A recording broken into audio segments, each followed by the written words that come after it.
Okay, good evening sa lahat. Pwede na kayo. Yung buhok ba ng anak nyo ganito? Ibig lang sabihin, kailangan ng maligo. Hindi. Kulang siya sa protein kapag ganyan ang buhok ng anak nyo. Kasi ang protein, pumupunta yan sa ating buhok, sa ating mga kuko, where else? Yun. So, kung kung very limp ang buhok ng ating mga anak, kulang lang sila sa protein. Pakainin nyo sila ng mga beans, munggo, yan.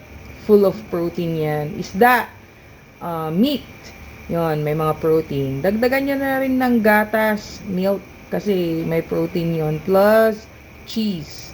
Pabaunin nyo ng tinapay na may cheese. Pwede na yon. Ang pinakamasarap, ice cream. Ayan, gustong-gusto yan ni Banong at ni Ayang ko. Anyway, that's it for tonight, guys.